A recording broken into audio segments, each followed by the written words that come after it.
దళితుల సంక్షేమాన్ని వైసీపీ ప్రభుత్వం విస్మరించిందని, రద్దు చేసిన దళిత సంక్షేమ పథకాలను తిరిగి కొనసాగించే వరకు జనసేన పార్టీ పోరాడుతుందని కాకినాడ సిటీ ఉపాధ్యక్షులు అడబాల సత్యనారాయణ, 7వ డివిజన్ నాయకులు మైలపల్లి ఉమా మహేశ్వరరావు, బటాని రామకృష్ణలు పేర్కొన్నారు. కాకినాడ రేచర్లపేటలో జనసేన 7వ డివిజన్ నాయకులు పారుపల్లి చిట్టి శేఖర్ ఆధ్వర్యంలో జనసేన నాయకులు, జన సైనికులు మేము సిద్ధం కార్యక్రమాన్ని నిర్వహించారు. ముందుగా రేచర్లపేట అంబేద్కర్ గ్లోబ్ విగ్రహానికి జనసేన పార్టీ 7వ డివిజన్ నాయకులు మైలపల్లి ఉమామహేశ్వరరావు పూలమాల వేసి ఘనంగా నివాళులర్పించారు.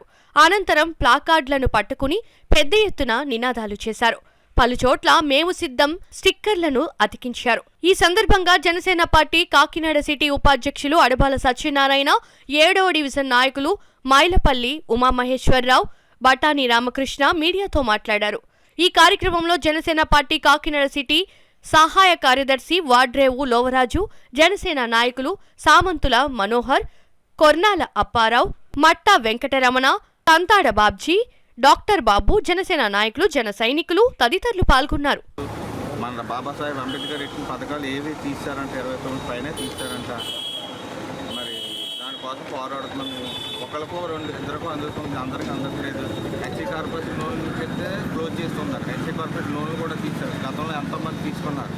మరి ఏం చేస్తారు? కరెంటు బిల్లు కూడా పెంచేస్తున్నారు, ఇంటి పిల్లలు పెంచుతున్నారు. ఎలా బతుకుతారో అర్థమవుతుంది. కరెంట్ అన్ని సమస్యలు ప్రాబ్లం ఉన్నారు. దానికోసం పోరాడుతున్నాం సార్. చెత్త పనులు అన్నీ మారడానికి మారుతుందని చూస్తున్నాం. జన సైనికులు నాయకులు అందరూ మన జగన్ ప్రభుత్వంలోని ఎస్సీ కోటా నిధులోని చాలా నిధులు వాడారు. ఆ నిధులు కూడా మన ఎస్సీ వాళ్ళకి, దళిత సంఘాలకి ఎవరికి అందుబాటులో లేవు. మన సీఎం తగిన న్యాయం చేసి దళితులకి అందరికీ న్యాయం చేయాలని కోరుతున్నారు జనసేన నాయకులందరూ. తర్వాత చెత్త పన్ను, తర్వాత ఇంటి పన్ను, కరెంటు బిల్లు అందరూ అన్నీ పెంచారు. కానీ నిత్యావసర వస్తువులు కూడా అవి కూడా రేట్లు పెరిగాయి. తగిన న్యాయం చేయాలని ఎస్సీ దళిత నాయకులు డిమాండ్ చేస్తారు. కార్యక్రమం ఏర్పాటు చేసి జరిగింది. దీంట్లో ముఖ్యంగా దళిత సోదరులకు గతంలో ఉన్న ఎన్నో పథకాలు ఈ ప్రభుత్వం వచ్చిన తర్వాత తీసివేయడం జరిగింది.